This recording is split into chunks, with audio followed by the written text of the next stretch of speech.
I am Dava. This is David.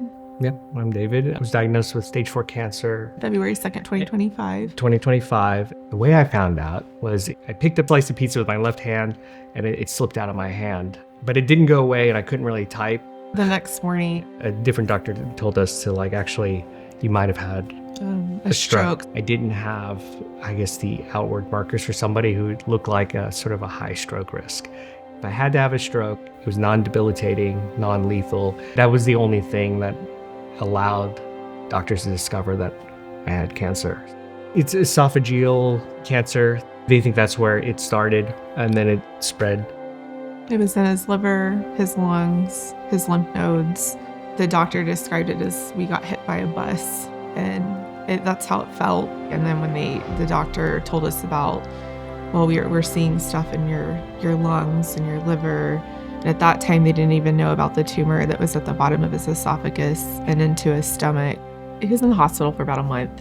I remember I called Wonders and Worries and I said, I think we're going to have to talk to our children a little bit sooner than later. We have 2 children, now 10 and 11. I think our thoughts too were just how are we going to explain this to the kids? We were fortunate to get in contact with Wonders and Worries, and they really, really helped us with that. I remember when I talked to Wonders and Worries on the phone, the things that they said to me still help me today. I just remember her telling me on the phone that we're going to focus on today. We're not going to focus on anything beyond that. If your children start asking questions, you're just going to bring them back to today. And I still do that. They were able to schedule a conference, and David and I put him on speaker, and he was hooked up to everything. And I just remember the phone sitting there and they talking to us and kind of coaching us on how we would tell the girls and how we would talk to them.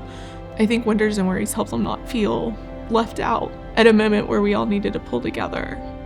They look forward to their sessions every week. They did. They were, genuinely. At first, the girls didn't want to go to their sessions. They were like, I don't want to talk about cancer. They didn't. That's right. I don't want to, especially our older one, she didn't want to go. After the first session, she was the one that was wanting to go back.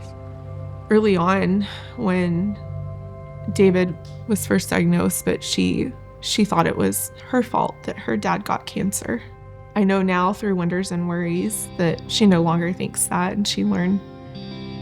Myra's our youngest. She's in tune with her emotions and she wears everything on her, outside. You can tell everything going on with her. Amelie's tends to keep everything inside, but she's very tough. We both play soccer and we both played basketball. When I went to Wonders and Worries, I thought it was my fault that he got cancer, but when I started doing Wonders and Worries, I learned that it wasn't my fault, and I learned what was going on with my dad. They said that it would just help us. A safe place to talk about things. Yeah, and we didn't really understand it, so it would help us understand everything. I understood what was happening to him, but also we did a bunch of fun crafts. I felt better about what was going on because not only was my dad getting better, but Wonders and Worries really helped me. Blood cells and how the port works, and how you transfer chemo into the body. I think I'd still be very confused and I'd still have a lot of guilt and anxiety. We did a lot of art projects. The white blood cells, the red blood cells, they were very proud of it and they were proud of what they learned. And then I actually distinctly remember when my parents came over, they were like, let me show you what we created. But in doing that, they were like, well, what is that and stuff? And it allowed them to inform and educate my parents. Felt like that project really gave them a voice because it wasn't just candy and white blood cells. They knew what those things were doing inside of Dad's body. It's in the process of going through this, they gave them, they developed tools to sort of both feel safe to ask questions and encourage dialogue. And now, it's strange, but I feel like our family is closer than ever.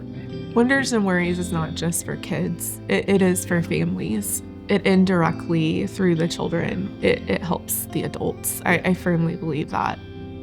So just to be able to have access and not have to think about the financial cost of it, it's remarkable.